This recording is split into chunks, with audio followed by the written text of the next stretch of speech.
next keynote, Liam Wegimont, who is with the European Congress on Global Education. And Liam, we're very excited to have you here in the conference today. And keynote, Liam Wegimont. Excited. Oh gosh, I need to do something here. The European Congress on Global Education. And Liam, we're very excited to have you here in the conference today. And keynote, Liam Wegimont. Excited. Oh gosh. Sorry, I had apparently turned on I've got two audio streams going at once, and that was not very helpful. So, hello. Now that I've bobbled that, we'd like to thank you for being here with us today, Liam, from Portugal. Is that where you are today, or Spain? I forgot. Today I'm in Portugal, in Lisbon, yes. In Lisbon, Portugal. So we're very grateful to have you with us. We wanted to take a moment to thank our partners. Glow 2022, this conference has been made possible by a wide variety of people. We hope you'll go and visit their booths if you get a chance. We also hope that you'll share some of your thoughts and reflections about what Liam is saying, and also about the conference in general, using these hashtags GlowEDU and GlobalEd22. And we wanted to let you know that this session is being recorded. So everything will be preserved for viewing later if people haven't gotten a chance to watch this live. These presentations will be available to everyone until January 31st. And so we wanted to let you know that if you have comments or things, those also might be recorded. So I'm going to now put us side by side, Liam, and maybe we can have a bit of a conversation about global education and your thoughts and what's going on with global education in your part of the world. And so maybe we might begin by asking to tell us a little bit about GENE, about where you work and the Global Education Network Europe. Great. Well, thank you, Bill, and really appreciate the invitation to speak to you and to your participants.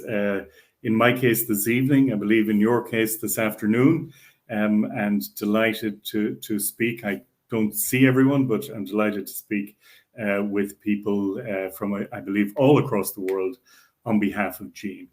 So GENE, we're Global Education Network Europe, and GENE is a network of ministries and agencies. In other countries, they might be called departments of foreign affairs, of development cooperation, and of education. And we bring together the policymakers from most European countries and from most of those ministries and agencies. And we have simply one dynamic objective, and that is to work towards the day when all people in Europe have access to quality global education. And we do that by bringing together policymakers, the people who make the decisions within ministries and agencies at national level throughout Europe. We bring them together to learn from each other through networking and through roundtables. We also ensure the improvement of quality in global education through a European peer review mechanism. We engage in a little bit of policy research. I might come back to that. And we also develop synergies between the work that we do and other international organizations like the OECD, UNESCO, and the Council of Europe. So perhaps that's enough about what we do, but go on, Bill. Yeah, well, I think, you know, obviously it's easy even in a setting where, like the European setting, for example, where there are lots of countries and lots of movement around, but it is easy for this to kind of stay abstract. And I think that if you might talk a bit about the importance of the relationships that you're establishing with other people and how that has changed your own understanding of global education, and maybe, you know, I think there are different conceptions of what global education is. For example, I think the U.S. it's more of an abstraction in some ways because the U.S. is fairly insular. But can you talk to us about some of those different understandings of global education and how your relationships that you're forming across boundaries helps with that. Great. Well, I'll start with understandings, if that's okay, because Jean was born 2000, 2001, and I'll come back to that in a moment. But in Europe, our understanding of global education comes from a history that I think is possibly slightly different from the history of global education in North America. So for us, for many of us in different countries, in Norway in the 50s, for example, or in other European countries in the 60s and 70s, development education was developed often as a subset of the work of development cooperation within ministries or development NGOs. And so development education emerged as a separate form of educational enterprise or educational activism in the 50s, 60s, 70s. The UNESCO 1974 recommendation on education for international understanding broadened the frame of that. And in many countries in Europe, this was crucial for policy formation. But meanwhile, other traditions abounded in human rights education and strong traditions based on the international declarations and international mechanisms. Meanwhile, in other countries, particularly in Eastern European countries, environmental education was developed over decades with research communities, with communities of practice, etc. Intercultural education. I could go on and on and on, but different but related conceptions of education for social change that had certain things in common. I might come back to those commonalities in a moment. But in the 90s, and particularly around the Earth Summit, which I had the joy of being present at as a young youth activist, we saw that there was a need to bring together environmental education on the one hand and development education on the other, and to form some form of an umbrella term which might bring together the practices, the research, the policies. Because if you look at it from the point of view of a school principal or a youth leader, how many of these related terms do you need to have if you're going to engage in practice with young people or with communities or with trade union officials or that? So those of us who were lobbying for and trying to strengthen these forms of education for social change, which had a local and a global dimension, we tried to start to bring them together in the 90s. And in Europe, we use the term global education to bring those communities of practice, those policy areas together. And that work was undertaken by the Council of Europe and from 2001 on by Jean. But that's a long answer to a short question. But it's an important one, I think, because what you're really casting here is a very wide net about what global education means. That it's not just, say, a study abroad experience, for example, that someone might do, but that you're really talking about forming a conception that is inherently interconnected between different peoples, with the environment. I think that's something that people often miss, is this notion of kind of the broadness of what we mean by this and the holistic nature that you're really talking about. I wonder if you might talk a bit more about that and those principles that you mentioned a bit ago that kind of organize your thoughts.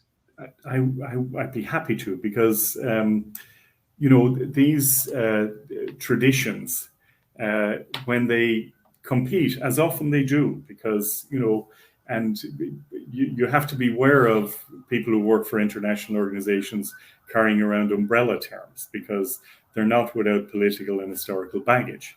Nevertheless, in Jean, we're a small network of ministries and agencies. And so we have had an opportunity, both at the Maastricht Congress back in 2002 and now more recently at the Dublin Congress, to bring together somewhat competing terms and at the same time to be clear about what the core is about. Because really each of these terms has, oh, have you lost me?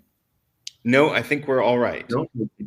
So each of these terms we would believe, and I would urge anyone who's here to look at the Dublin Declaration, because this makes it very clear in both the core of the declaration and also in an appendix which tries to gather together the different strands, including of emerging practices and policy areas. But there are really three cores to this. So first of all, it's not value neutral. It's about justice. It's about sustainability. It's about human rights. It's about ensuring a future for our children that's just and prosperous. But it's not neutral in regard to values. It's very clearly on the side of human rights. It's very clearly on the side of sustainability. It's on the side of tolerance and of understanding and of cultural diversity. So that's one part of what global education is all about from our understanding of it and from a European perspective. But it's also about a particular analysis. It's about an analysis that marries local and global perspectives. So what we're saying is that it's almost impossible to understand justice from a local perspective without also taking account of global dimensions, no matter what issue you're dealing with. So that's a second non-negotiable in regard to global education, that it combines local and global analysis. And finally, it's not neutral either in regard to pedagogical practice, because it's impossible to talk about justice without also doing it in terms of pedagogy. So for us, pedagogical practices that are participative, that are engaging, that are progressive, that include rather than excluding, are crucial to the process of global education.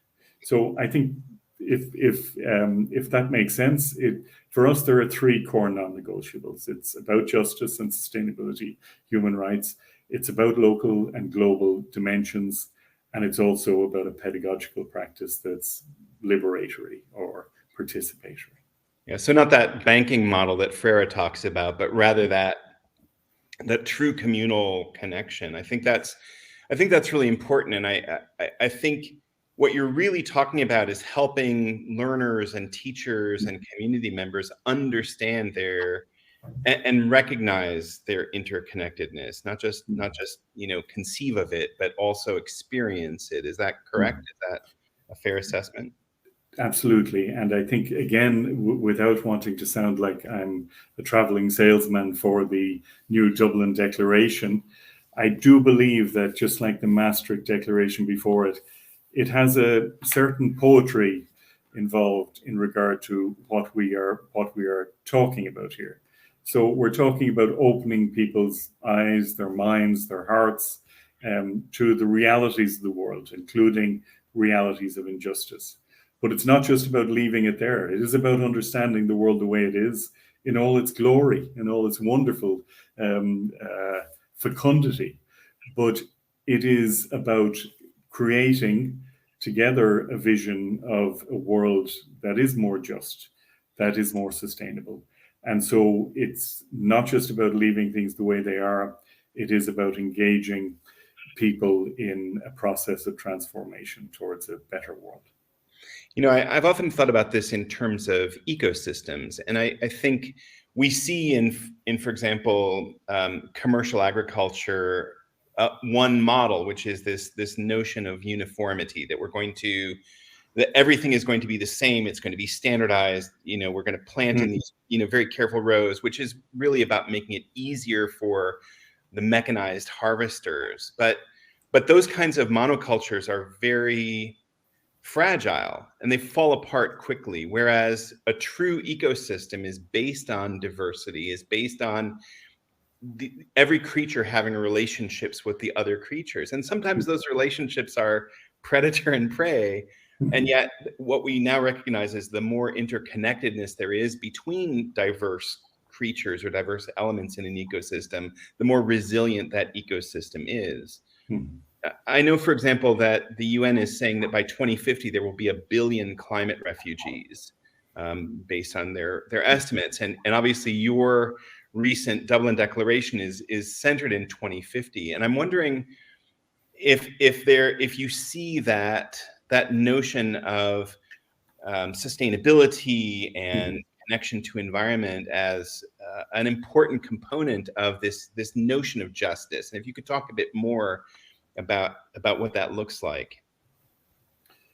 I've put a link, by the way, to the 2050 Congress in the chat if people want to go see that.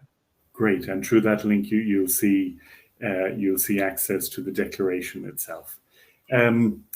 Yes, you've got me thinking, because sustainability is at the heart of what we're about as well, and it is about ecosystems. I can't remember the North American poet.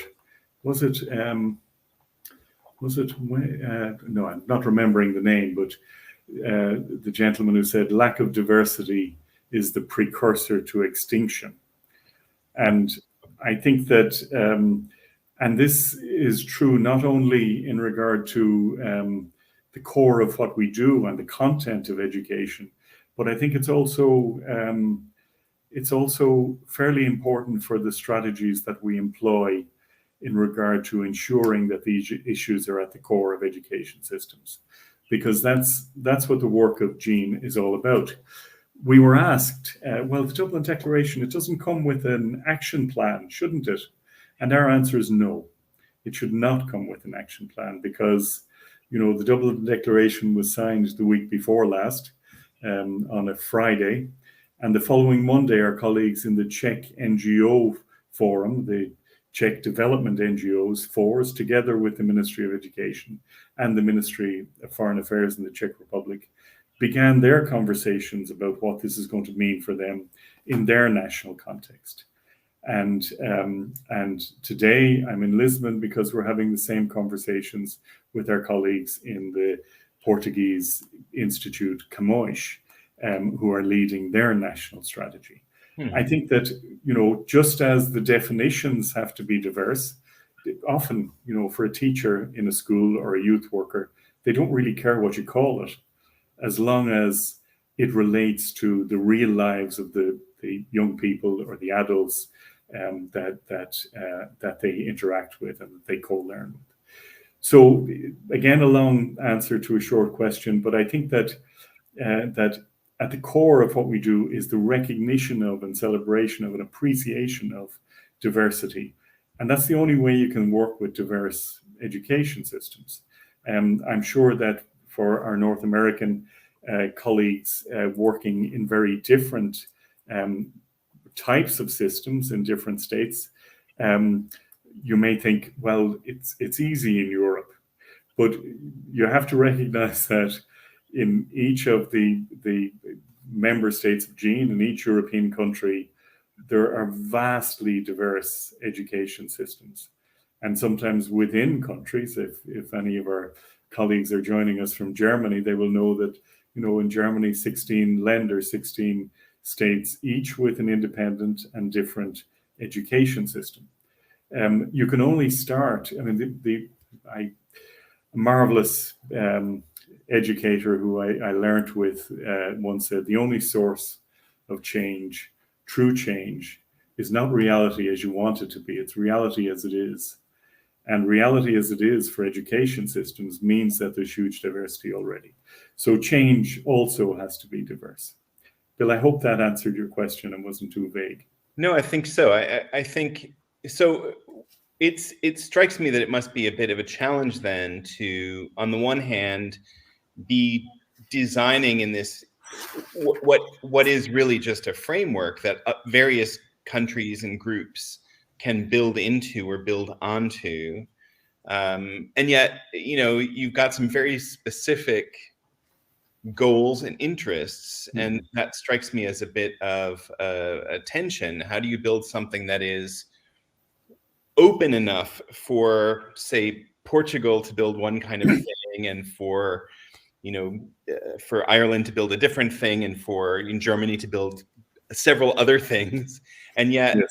kind of keeps that focus. And I'm wondering about what that might offer us as we conceive of global education as teachers, as we try to help learners in our classrooms or in our educational contexts understand and begin to act on this kind of global educational vision. Well, one thing I'd say is that these things take time, and they take real belief in participatory processes. I mean, so our Dublin Declaration, it took us 2 years essentially to develop consensus, and that means that we have, officially formal representatives from ministries and agencies across Europe, and starting with a blank page. Now, of course, they didn't really start with a blank page because we have all sorts of agreed language in international instruments that we build on. But consensus is built up really through language and through agreeing a text. But we didn't just leave it with the policymakers. This declaration was built in conversation with development NGOs, with youth organizations, with local and regional government, with academia, and I'll come back to the research community in a moment, and also with critical global friends from Africa, from Asia Pacific, from Latin America, and from North America, who all look critically at our text to build a consensus. Now, if I might interrupt for yes, please. I'd love, and there was a question earlier about defining social change and how you would understand and define that. But I'm wondering also about why you think it's important to have these critical, these other voices, these other critical views of your work. I mean, what is the value of that in terms of building something that is open and flexible and global to allow that kind of diversity in? Okay, well, let me take something specific. Our partnership with youth organizations in this process. So, often you hear, a mantra about young people being the future, and of course they are, but that can sometimes be used as a way of ignoring their current voice and ignore any process that. I mean, youth are actually the majority of the present, and yet often in policy processes and in the exercise of power, they're ignored, they're silenced, they are diminished, and even in some of the ways in which organizations consult young people, can be, how can I, patronizing.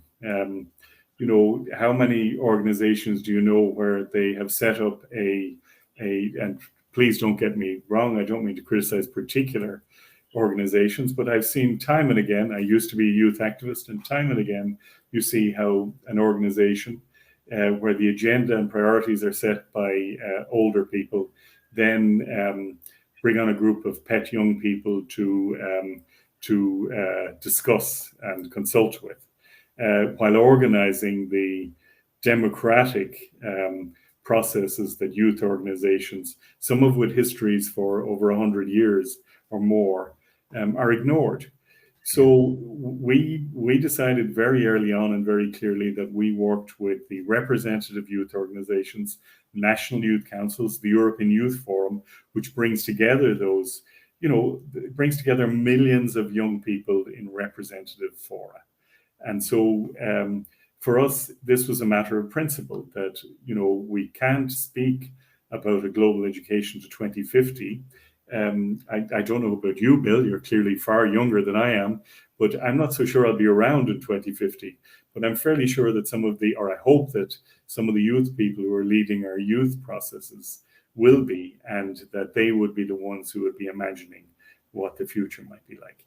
So for us, this was a matter of principle that, real consultation with the structures that already exist. And, we'd have similar conversations with local and regional authorities or with our critical global friends.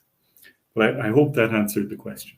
Yeah, I think so. One of the things that, for me, one of the important pieces of having critical voices or critical these interactions, is we see a lot today in terms of kind of so broad social networks where it's a very broad network and it's cast perhaps globally or perhaps regionally, but still involves lots of different kinds of people. But there's no real critical voice happening in there. We get these echo chambers, and I think we've seen this in the US very much, about these echo chambers where lots of people just go further and further into the bizarre. and so the value of having those critical voices or critical interactions, it sort of keeps you honest, doesn't it, in certain ways, or makes your blind spots less blind because you sort of recognize, oh, okay, I hadn't thought in that way before. And maybe that's cultural, or maybe that has to do with a particular approach that you bring. So that seems to me a really important piece. But it's also part of the democratic process that by it, again, you'll forgive me, but I'm forgetting names at the moment. But there was a marvelous theorist of civil society that suggested that civil society is just another name for us. And if something is to represent us or to have some usefulness with any more than, a small few, then there needs to be an engagement with critical voices to ensure that that processes are real and can be held to account. And I think so. For us, our civil society colleagues, our youth organization colleagues, and also importantly, our colleagues from other parts of the world who, too often, Europe has been the source of oppression and also the source of the values that have destroyed the earth. So we were very clear that we needed to be informed by and in some way led by colleagues from other parts of the world whose values and criticality could strengthen the process. So, yes. Yeah. Do you think that's an easier process easier? Do you think that makes it easier to take for granted? I'm just wondering how you think that kind of European context impacts your particular view about global education and its importance. What does it mean at the European level, I suppose? Yeah, the histories of colonialism in Europe are long and are complex. I was born in the States, but I grew up in Ireland. Ireland was colonized for roughly 800 years, and some of the colonial strategies that were learnt in Ireland were employed elsewhere. At the same time, I wouldn't like to suggest that Ireland, has had a totally neutral or innocent role. But these things are complex. There are, depending on what your version of Europe is, or how many countries are involved, somewhere between the 20s and the 40s. But in each country, there are histories of engagement with colonialism that make us far from innocent, but that require us to take account of this in our educational practice. And I would suggest that, with all due respect, that for our North American colleagues, the responsibilities might be more or less exactly the same. However, I would also argue that, the idea of Europe first came from an Irishman, a chap called Saint Columba, right? And he was around at a time. He was spreading ideas around Europe at the time when in Ireland, and this may take me a little while, this story, if that's okay. Quite all right. Did I lose you? No, not at all. Bill, I am are here. you losing me? No, all is good. Okay. There was a No, little lag in your video, great. but your audio is fine. Okay, great. So at that time, Ireland was a place of 4 provinces. It still has 4 provinces: Ulster, Leinster, Munster, and Connacht. But in Irish, in Gaelic, the word for a province is cuaigr, which means a 5th. No? So 4 provinces, yet it's called a 5th. Where was the 5th one? Now, the Irish philosopher Richard Carney, who is currently in Boston College, he suggests that this 5th province, which is associated in the case of Colombo with Europe, was a province of the imagination. And the stories that were told of it were stories of justice, of care for the sick and the old and the neurodiverse, stories of a different type of world, and that story and imagination was one to which the kings of the other 4 provinces could be held to account by the people and the population.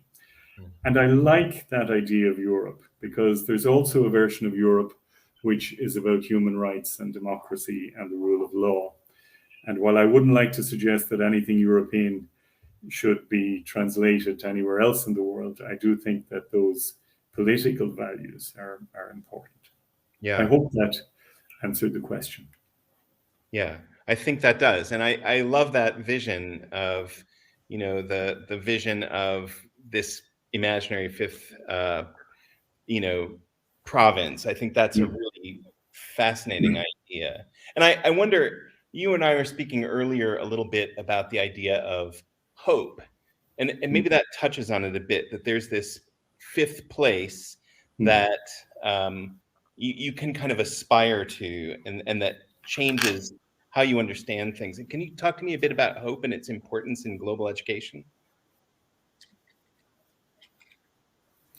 Yes, and maybe before I get onto hope, imagination and the notion that and I'll tell you why, because as I was trying to capture what this recent declaration is all about, I don't speak too much German, but there is a German word for imagination, Einbildungskraft, the one-making power, or the synthesizing craftiness that comes from bringing people together, to imagine together and to envision a world of greater justice. I mean, it seems to me that at the heart of really important educational practice for a better world, that imagination has to be at the heart of it.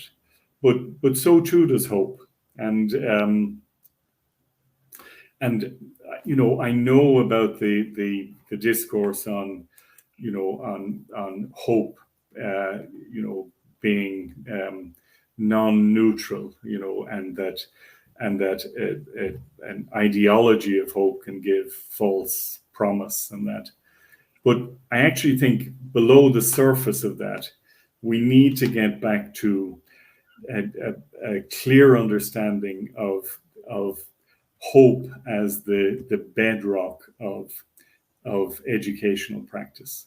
Again, I quote Freire a lot on this, because I had the pleasure once or twice of listening to him in person, and a very not only inspirational and mostly mild-mannered and quietly spoken, but I remember him raising his voice once when he spoke of how those who have lost hope should really get out of education.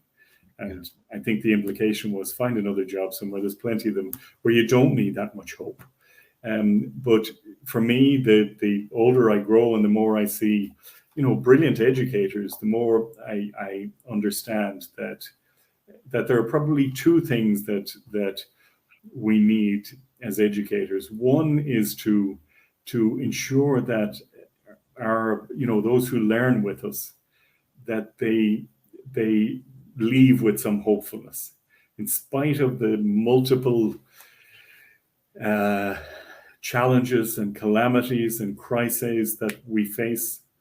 Ultimately, we have to, as educators, have a basis in realistic hope. And even if we can't imagine our way through some of the challenges that we have, I believe that we have to create a basis for hope in and with our students and our co-learners. The other thing that I think is crucially important, and here I might mention an Irish educator, Anne Louise Gilligan, who unfortunately passed a few years ago. But Anne Louise was a brilliant educator and a philosopher of education, and with a basis in the French philosopher Paul Ricoeur. She had a crucial vision of the role of imagination in building education for social transformation. But she also, and perhaps more than anyone else I've ever come across, her ability to put affirmation at the heart of educational practice, to find the favorable circumstance and the thing that made her students understand that they could be brilliant.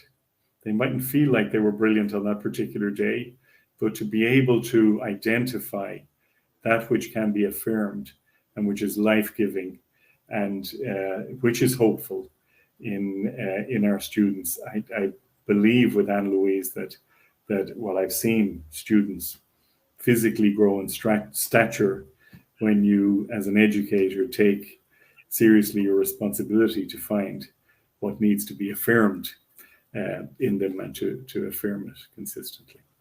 There is a way, I suppose, to turn even something like global education to hollow it out into just, things to be memorized and, bits to be consumed. And I think, if that's what we're doing, if we're transforming this educational opportunity into just... Bill, I'm afraid you've glitched, or I'm glitching. I'm not certain. Can people... I don't know if people can hear me, but maybe I'm still hearing you, Liam, so hopefully it's all right. Lucy says she can hear us both, so... Bill, I've lost... Okay. You have not... Bill, I lost you there. I think we're all right. I didn't hear the question. Yeah, I think we're all right. I was just... can you hear me now? Can you hear me now? Perfectly. Okay, perfect. I was just saying... Yes, I can hear you. I think there's a way for us sometimes to take even a global education, even these we seem to be glitching with each other. All right. I think everyone else is able to hear us both. So we'll just give it a shot. Here's Lucy intervening. Here I am in the middle. I'm going to remove Liam. I'm now hearing you again. Let me remove him and put him back and see if that helps. Okay, Liam, we're going to remove you briefly and put you back in. Hello, everyone. I'm here for a moment. I could be here for longer. It looks like we've potentially lost Liam. Ah, there he is. Can you hear us now, Liam? We've got a kind of low resolution image of you, but I'm hoping you can hear us. This is one of the great challenges, of course, of global education, is when we're stretching across all of this space, we have to rely on technology sometimes. And technology is a an extender of human possibility, and sometimes we extend a little too far and we glitch up. But are you all right, Liam? Are you there? I'm now hearing you perfectly. Yes, but All right. I am still glitching to myself, I think. Yeah, I think we're all No, right. that's better now. I think you may be having some trouble seeing yourself, but we're hearing you and seeing you, I think, fine. Great. And I'm So, hearing you now, Bill, again. all right. I was just saying, I think it's possible for us to transform global education into a series of kind of rote facts for memorization and consumption to hollow out that experience. And that can often make our learners feel less hopeful. It's a kind of dehumanizing, mechanizing process. But what you're really talking about is, it sounds to me like that you see the process of global education as an inherently humanizing force, that it reminds us of our own identity, that it helps us to see the other and to, through the other, recognize ourselves again, I guess, in that kind of Hegelian sense, that dialectic sense where, you know, in recognizing the other, I recognize myself as an other as well. And therefore, you know, it connects us in these kind of meaningful ways.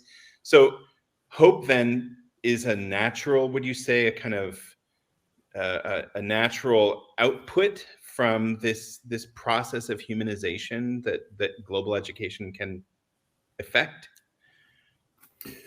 Well, Is that fair? I'd put it slightly differently, Bill. I think. Okay.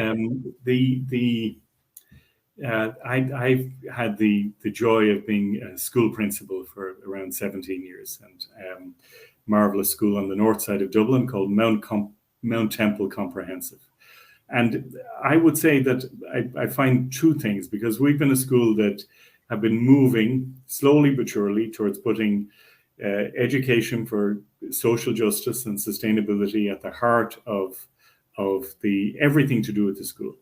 And I would say that for me, what I find is that, you know, once you talk to a 12-year-old or a 16-year-old individually or in a group, invariably, it's impossible to talk to them for long without talking about issues of justice, about issues of fairness, about issues of relationship and relationality, and about, you know, the other and identity. And it's also fairly impossible to talk to them now without dealing with issues of sustainability and climate and the future. And in the conversations, scratch below the surface, including the surfaces that are designed to protect and to save us from fear and insecurity. But scratch just below the surface, and there lies hope. So that you know, hope is at the basis of those conversations, but it doesn't always come. That doesn't always come from the educator. That hope, sometimes it comes from the co-learner as well. Is that? Do you think? I hope that responds to what. Yeah, I think so. Do you think the educator can crush hope? Oh yes, yes. Unfortunately, and you know, education systems can crush hope in the educator as well. You know, and the way in which we structure, you know, and there's so many ways in which, you know, the space for co-creation of curriculum, when that gets diminished, you know, where's the space for liveliness and joy in the responsibility of the educator, you know. Yeah. I ran a school that had no uniform. Many North American schools thought, what's a uniform? And rightly so. You know, I can't imagine the sheer murdering of joy that happens every morning, that children have to be diminished because of the necessities created by uniformity. You know, I mean, there are all sorts of tendencies towards fascism in every system, including in education systems. And so, yes, hope can be diminished in all sorts of I think, ways. you know, I'm reminded a little bit about research by Richard Ryan and Ed Deci. They have a thing called self-determination theory, and they talk about the way to sort of grow intrinsic motivation is to help learners in three ways, or to facilitate in three ways, that learners who feel a sense of competence and that they can do things, that they feel a sense of autonomy, that they can do what they want to do, and finally that they're connected to important others. That those three things help us maybe to discover that sense of hope. And I'm pleased that you mentioned, and also terrified that you mentioned, this move towards fascism, which I think we see growing around the world right now. And you know, I think easy on the one hand, you've talked a lot about these kinds of very high-minded and humanistic principles, and yet I know that you're very engaged in policy research and work to facilitate the kind of global connection that you're talking about. This isn't just something that's kind of fluffy, right? This is doing real work in humanity to help us, I think, fight against that fascistic move.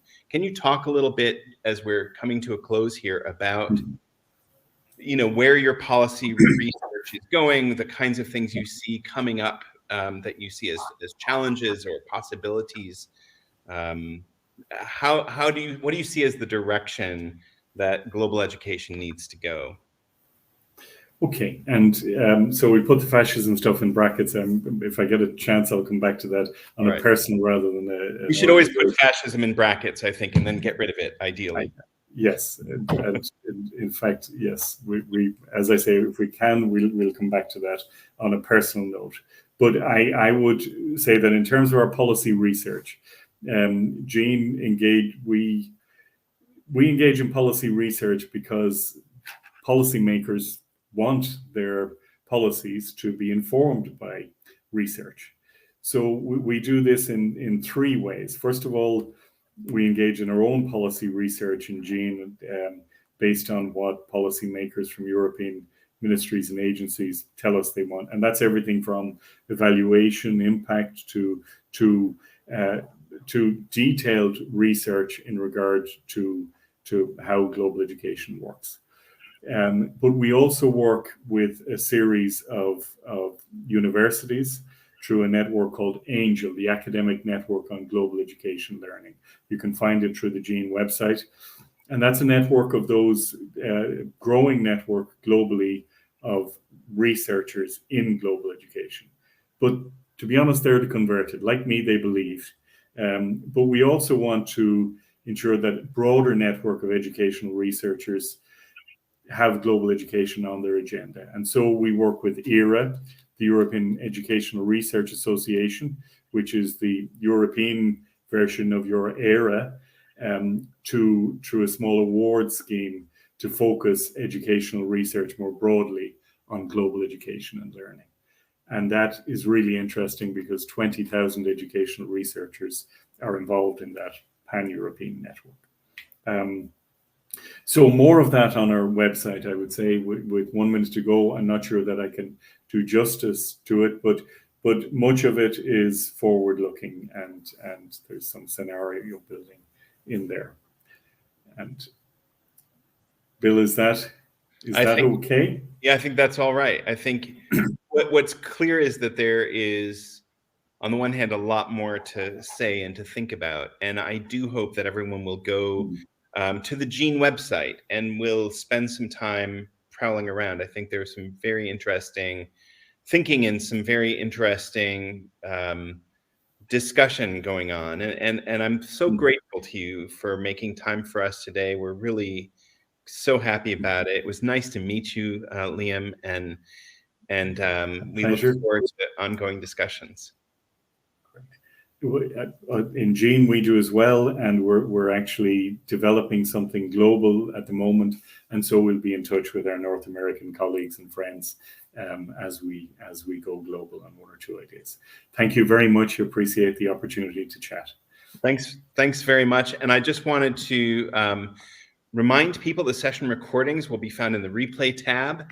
And you can view keynotes on the YouTube channel for a year. You can get to it from this barcode here or this screen. We would encourage you, please tell us what you thought about this session with Liam, and we'd love to see your evaluation. You can get to that evaluation here with this barcode. And finally, we wanted to welcome anyone who is interested to join the Global Actionable Innovations global community. And so thank you again so much, Liam. Thanks for your work at Gene and for your work building a more hopeful and more diverse world. So thanks very much.